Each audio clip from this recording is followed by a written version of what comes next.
Hi, I'm Brad Hurlock, your host of the Garage Grit podcast. And today we've got another exciting episode, specifically another Origin and Impact series episode with David Light of Lighthouse Automotive from the island of Roanoke. And I think I pronounced that correctly. We'll check. And I am excited to share his story. Many of you have gone out and purchased shops and acquired shops, and that's how you got your start. And that's a very fun story in of itself. And I have another origin story coming up that's also pretty exciting about how he kind of made his way up through the process. But David's story was they started from scratch, and many of you have also been in that situation where you kind of just started right from scratch. And so I'm looking forward to getting those details, those 34 years, I believe, and that long journey, and maybe even talk about a little bit of what's next, but not too much, and focus on the lessons that we've learned along the way and how it happened.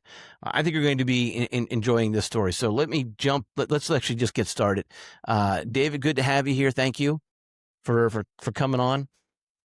Today in 2025, can you tell me a little bit about what your shops look like from a standpoint of setup as well as from relationships? Yeah, we have two shops. They're only 2 miles apart because the island we live on is only 9 miles long and maybe a mile wide at the widest point.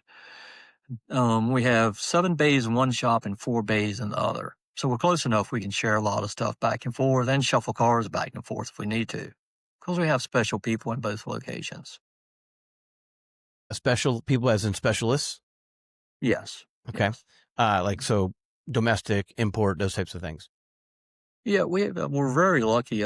We had a local Ford dealership who lost their franchise or sold their franchise back to Ford, and we were able to hire their whole service department, which included 3 techs and a service advisor. Nice. How long ago was that? It's been just over a year ago. Okay. So that's worked out really nice for us. Yeah. No, it sounds it. And, all right. So talk to me about 9 miles, and then you've got that bay, that long sandbar, basically of people as well, that are kind of almost landlocked. There's not a lot of options for them. But I'm just kind of curious. I mean, like, what does the competition look like for you? We're out on the Outer Banks of North Carolina, if anyone's familiar with it. It is just a thin strip of sand that runs approximately a little over 60, 70 miles long. But we have, on average, 330,000 tourists that leave every Saturday and come back. Another 330 come in every Saturday. So we have a big turnover during season. So there's a few shops around here. We're not the only one by any means, but we like to think we treat people right and do the right thing. Well, talk to me about that. What does that include? What does treating people right look like? I always tell my customers, treat it like it was your grandmother. And when somebody comes in the door, you're always nice to your grandmother, and you always treat her right and do the best you can. So that's the easiest way to explain to them how we want to treat our customers. All right, so that's what you're telling your service advisors. Everyone that comes in is your grandmother, I'm I don't know. I'm picturing the relationship that my son has with his grandparents. And it's like a handout situation, right? It's like, can I have $10 or can I have a candy bar? And the answer is almost always yes, right? So anyway, but that kindness, that gentleness is what you're talking about. So sincerity. How many service advisors did you say you have? Oh, we have 4 total. We have 2 in each location. Okay. All right. And how are they at doing that grandmother hand-holding treatment? They do a great job. So we stress it quite a bit, and I always tell them to smile, even if you're on the phone, smile, because I know you've been on the phone and you could tell somebody on the end they weren't smiling. So, that's a key Right. point. It's a huge point to be able to smile when you're talking on the phone. For those listening in, I'll quick share another story with you. If you want, record yourself, make a phone call to your wife's phone in the other room and record yourself and move yourself into different body positions. Lean back, frown, sit forward, smile, and you will be able to hear the difference if you are just doing it naturally as opposed to trying to overcome the differences. Your body posture even makes a difference. So whether you're standing or whether you're sitting or whether you're leaning forward or hunched over, all of those actually can make a difference. And the smile is huge. Make sure that you're smiling. If you have to tickle yourself before you actually answer the phone, because otherwise you just sound, even if you're not being mean, you can come across as sounding just not grandmother style. Right. So, all right. So you emphasize that. What do you like? All right, you said it, and then they did it, and that was it. Or was there training involved, or was there coaching involved? You speak, Always. and the magic happens at Lighthouse. No, we always have our service advisors involved in training and coaching. I mean, because it's always evolving. I always say, even Michael Jordan had a coach, you know, so Yes, no matter how good you are, there's always room for improvement. right. Now, the difference between Michael Jordan's coach and many of our coaches is the level of how specific they were. Like they had studied Michael Jordan at that point, and then the coaching that was done was not generic, hey, here's how you shoot a foul shot. It's how Michael Jordan needs to make minor adjustments. And so once you've had enough coaching, sometimes you need that higher level, advanced level coaching to take you to the next tier. And so that's something just to keep in mind and think about as well, I think. But I agree. Michael Jordan had a coach, and it's hard to think about, but yeah, he did. Professional baseball players have a batting coach, right? Like, holy mackerel. They could teach most of us more than they would forgotten more than we could actually possibly learn from them in a week. So, all right. So you have them going in regular training programs. Do the technicians ever interact directly with the grandmothers? Sometimes, some jobs are hard to transfer the complaint or the concern from the customer to the technician. So a lot of times it's just easier to let them speak directly, and they can ask more. Sometimes we call it interrogation. So, Right. not a problem. But they just know the questions to ask. Sometimes better than the service advisor. Yeah. With the DVIs, I'm assuming you're doing DVIs, forgive me, but Oh, yeah. yes. And are you taking just pictures or are you doing videos? Yeah, videos, pictures. Yeah. Okay. And so in those regard, the technician's also on camera or in the or voice in the video. Mm-hmm. Okay. Yeah. All right. So do you have them going through that same type of customer care type training and coaching? Not as much on the customer care end because that's not their main Right. connection. I get that. That's fair. Yeah. That's reasonable. So tell me, all right, so you told me a little bit about the relationship that they have by defining it as grandparents type style. I don't know, just talk about the types of relationships beyond like the connections, maybe even have a particular story that you could share that just kind of shows that it's more than a transaction. Yeah. A lot of my customers, I mean, I see them daily out, eating or grocery store or wherever, and they know me. A lot of them have my personal cell phone number. I've had people call me when they're out of town, and their car broke down and want to know what I suggest or if I know anybody in that area. So I'm always available. So, Well, that's got to be hard, keeping that cell phone on all the time and answering the calls all the time. yeah.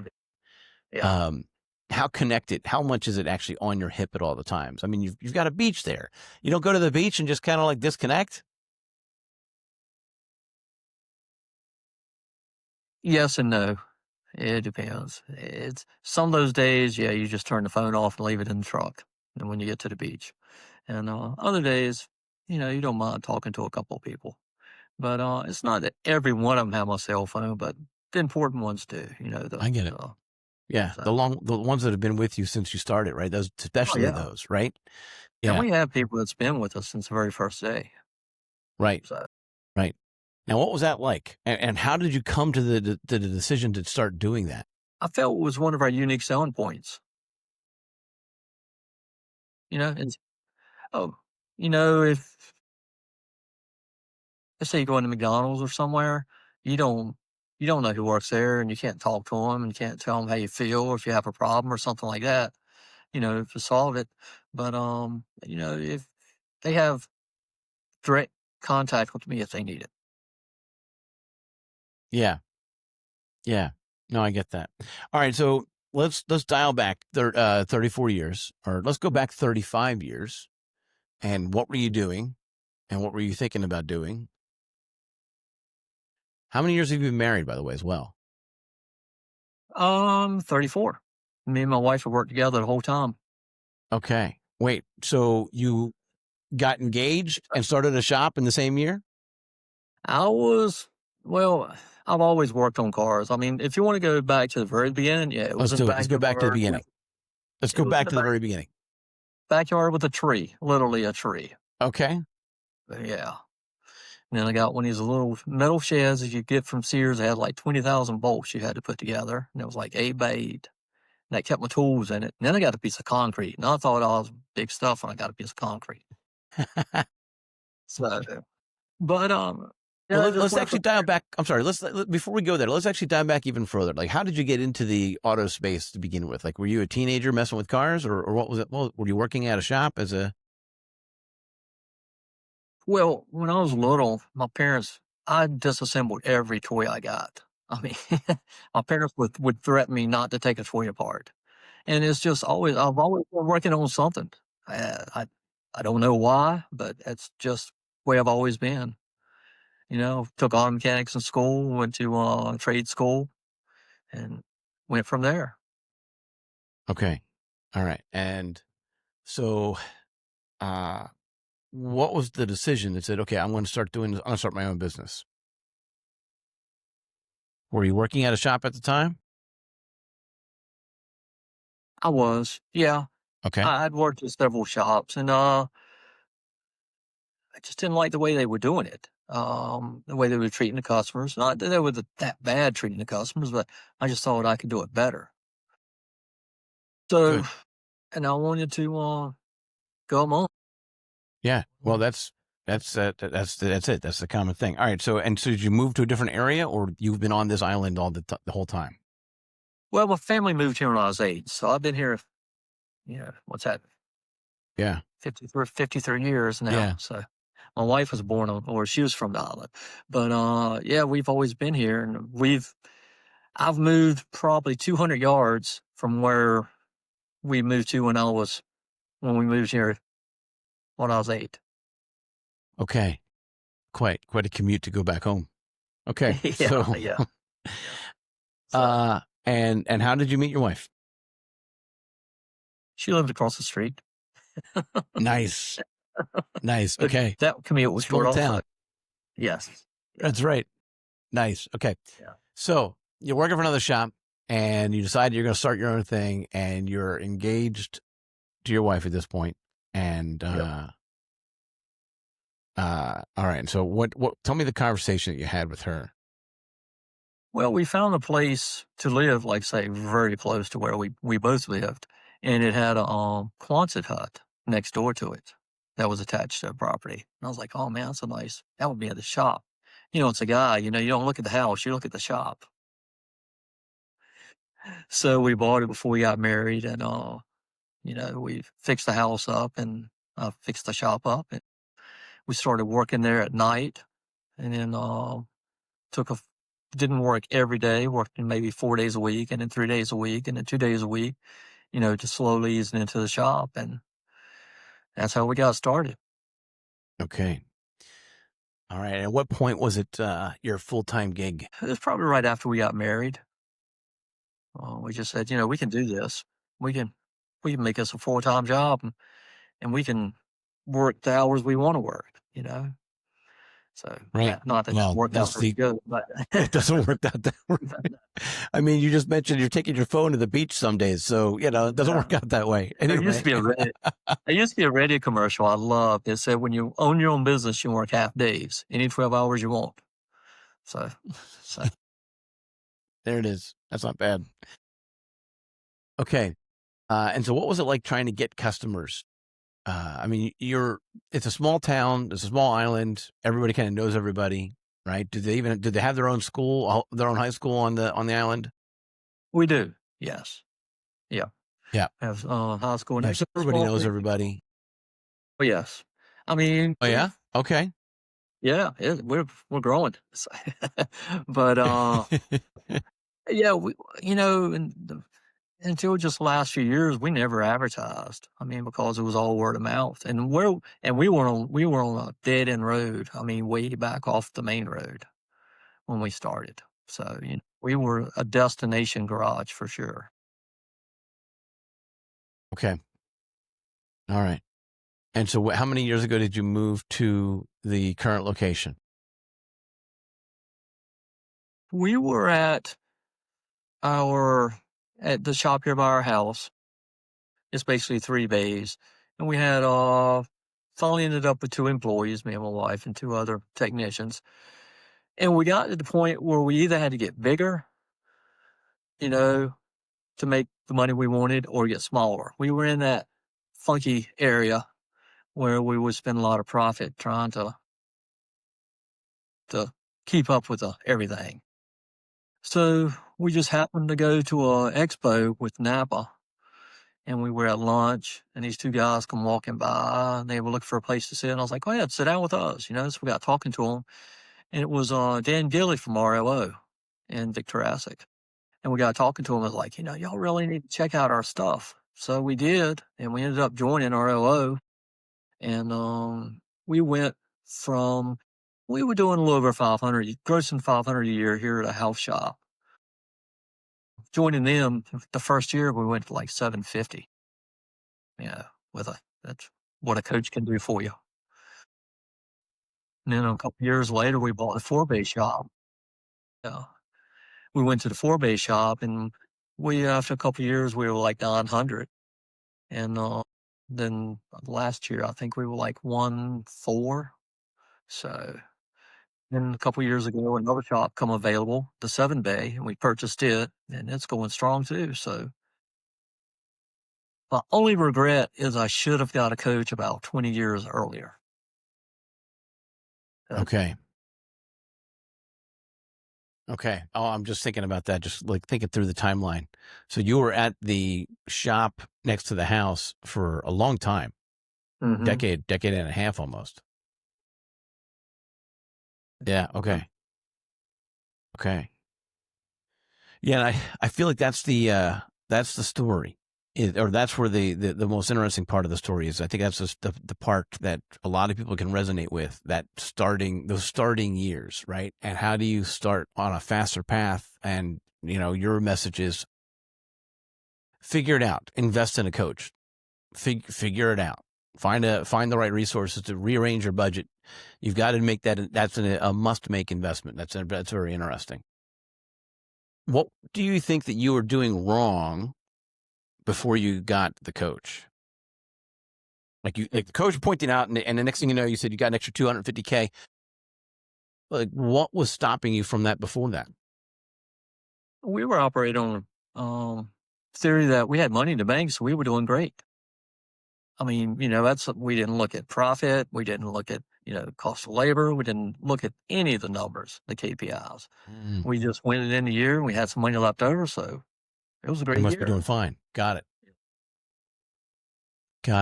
Okay. So a lot of it was making sure that you were charging the right amount for the right jobs. It wasn't like you had you had a third more of customers coming in. You just did a better job managing what you had. Yeah, we were slammed with customers. We were very blessed. We always had an overflow of customers. Okay. And you mentioned that you haven't done, because of your landlocked spot, you haven't needed to do a lot of marketing in the past, but you recently have started to do some marketing. Yes. What's the mindset on it? Well, here lately, the last couple of years, or after COVID and everything, a lot of the market and advertising has changed. Mhm. So people are apprehensive about spending money that they will absolutely have to. Yeah. Yeah. In tough economic times, sometimes when people are trying to pinch their pennies, you actually have to invest more into marketing to get them to not pinch as much, right? To get them to realize that there's a reason that they're about to do what they're about to do or spend what they're about to spend. Um, Whereas in a really aggressive economy, you have to do some marketing just to make sure that you're outperforming your competitors. But depending on your situation, that might not be as necessary, right? So that's interesting. Okay, so uh, I still want to go back. I'm just worried, curious about was your wife 100% involved in the shop from day one, and what were her roles in the shop? You said my wife. You seized up on me for a second. I lost you for a minute. I'm here. My wife has always been the bookkeeper and writing bills, ordering, paying the stuff and everything. But once we started growing, she really became the visionary. I don't know if you ever heard of ESO, but track, Hmm. all that good stuff. Yeah. But she's definitely the visionary and more of the integrator. It's Okay. like we should do this, do it. So I'm like, okay.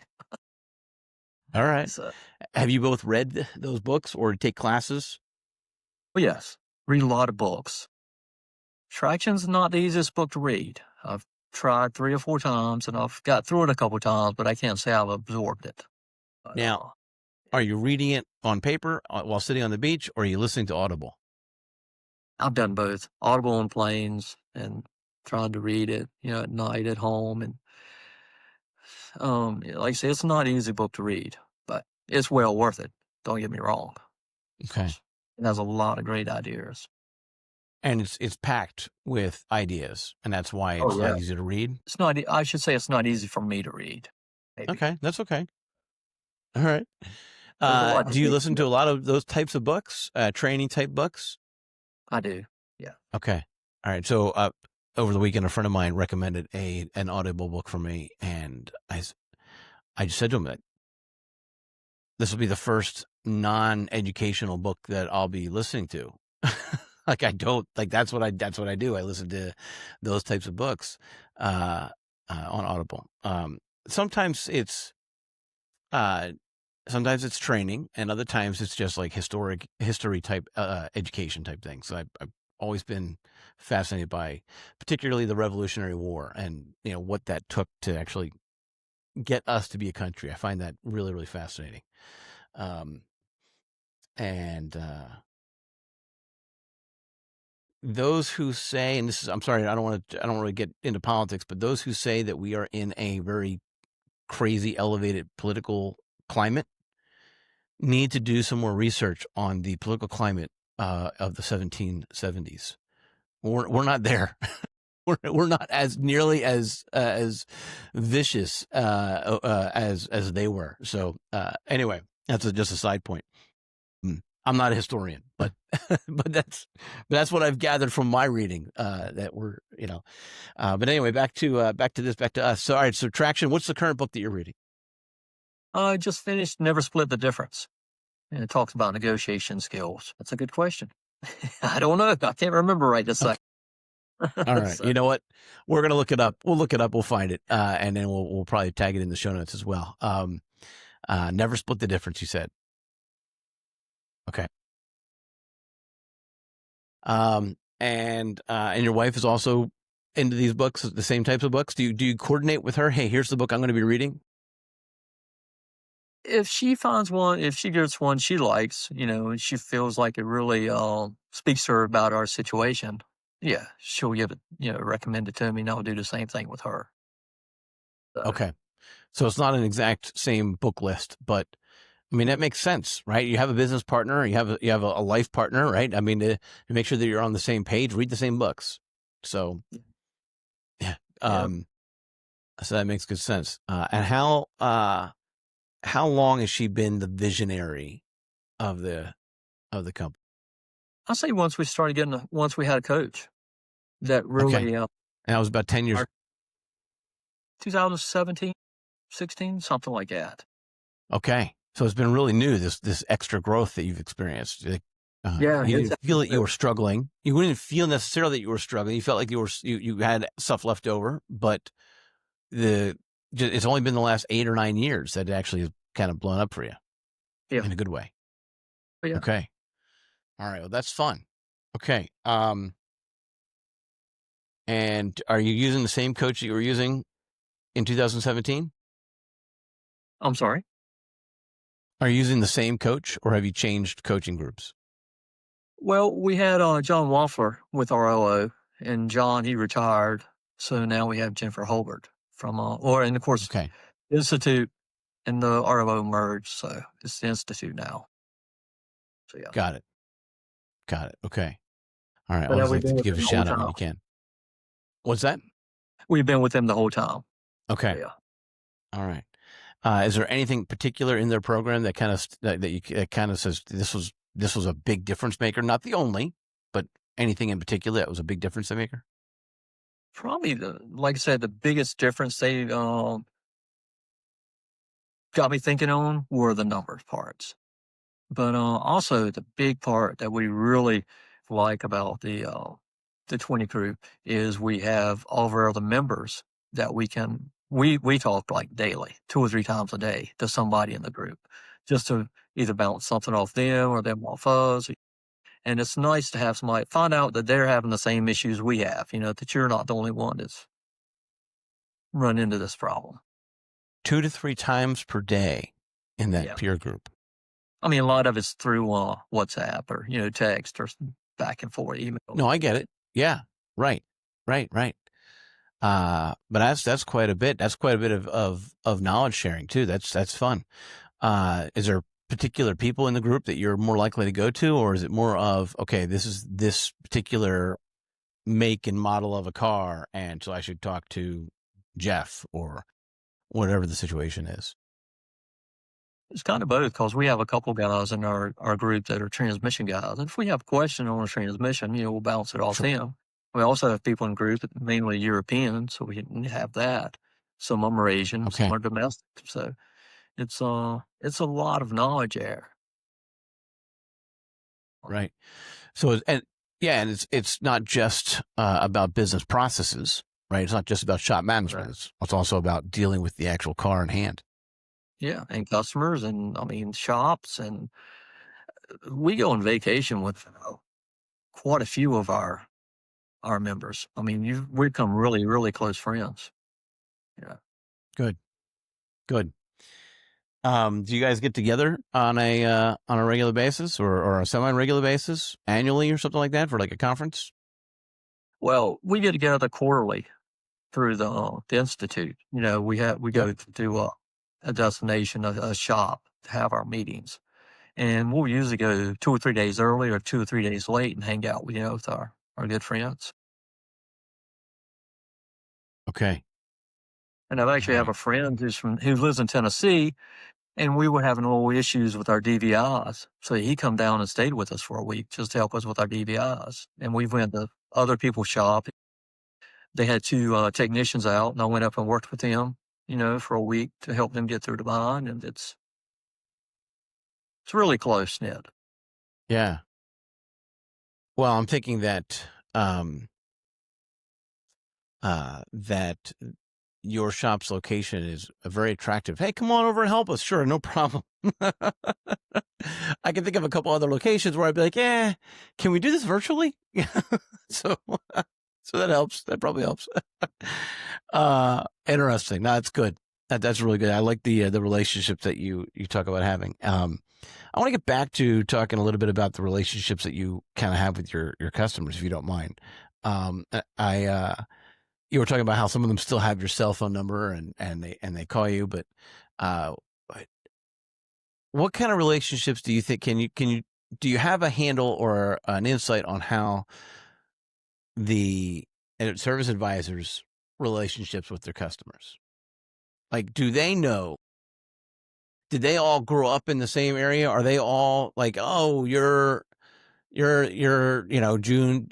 aunt or whatever the case may be? Is like what does it look like? What kind of connections do they have to make sure that it's not a McDonald's transaction? Yeah. We do have one service advisor, and he is from here on the island, and he's like me. He knows everybody. Good. The other three, they've moved in from other areas, but they've really joined in or bought in. To customers are not just transactions. They're friends, people you want to take care of. Right. We know them all by their first Right. name, and they know all my supervisors by first name. Now, how does that friendship translate to when the bill comes? Well, I think when we give them the estimate, they understand that we're just trying to look out for their best interests. It's not that we're trying to sell something just to make the sale. We're looking out for them in the long run. Does your coaching group talk about upselling or talk about the making sure that your ARO is continually climbing? Yeah, that's something we always need to keep an eye on because we don't want it to slide back. We just present it to the customer. I don't really want to call it upselling. We want to make them aware of the best practices for the car. It's kind of like brake fluid flush. A lot of people don't understand what brake fluid does and how it can corrode and cause bigger problems. But if you explain it to them, they're like, okay, well, I get it now. I just thought they wanted to change my oil. Okay. All right. Well, good. Well, no, I think this has been good. I think I think it's been a fun journey to go from starting from scratch and trying to find the customers and trying to bring them in. And it was all word of mouth for a long, long time. Were you encouraging customers back then to say, hey, do you have any friends that also can use our services? Or it was just happening? How much sales did you have to do or marketing did you have to do back 30 years ago? Kind of let my services speak for itself. I didn't ever go out looking for customers. I felt like we were doing the right thing and we treated people the right way and they just come to us. Okay. All right. And it was a tight enough community that was working for you. Yes. Fun. Okay. Yeah. All Because right. Good. everybody, all the cars we worked on at that time were all locals. It wasn't nobody, no tourists or anything like that. It was just the locals, which made it nice because we stayed busy year round. Mm-hmm. Right. Right. The tourists are like the icing on the cake. Like you Yeah. can't rely on just those, even though that's a large volume of people coming in and out. You can't just depend on those. And some of those people some of those numbers that you mentioned, they have places there. They live there. That's their vacation home. They're not just coming in for the week, right? They actually are spending a good bit of time there. A lot of And so that, customers too. that actually added. Yeah. We have a lot of I'm customers sorry? too that are snowbirds, where they come here, for the winter and summer, different. And, we Right. take care of their stuff too, which they're not permanent residents, but they're here enough that we know them and know their kids. And we've worked on their Mm-hmm. kids. Now we work on some of their grandkids' cars. So Nice. Uh, so how does that work? Do you collaborate with the other shop to make sure that, that the oil change the service has been updated in the right intervals? yeah, we share, they can look at any records back and forth, both of our point of sale. So you do work. You are looking at so you'll find out who the other shop is, and then you'll collaborate or find out what's going on with that particular, or making sure it's plugged into the Carfax or something like that. Is that what's going on? We can, like say, share records back and forth between our two shops. Sidekick 360, that's a really good one for maintenance items because you can go back and look through if it's been at any other shop that does put their records out there, you can access them and it can tell you what to do. Got it. Got it. Because a lot of times the customer doesn't actually even know what was done the last time they were at there. No. You explain it to them, they understand. They're like, okay, it's brake fluid, let's get it flushed. And then 6 months later, they don't remember that because that's not something they needed to retain, right? And so they didn't. So, okay. Are you, I know that you said your wife is more the visionary, but what's next? Are you allowed to share that? Yeah, we'd like to add at least 2 more shops. On the same island? No, they'd probably be over on the beach. So on that sandbar? Yes.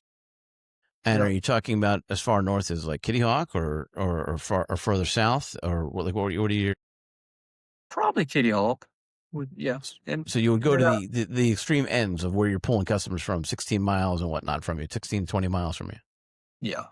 And then after that, it would probably be over to the mainland. Okay.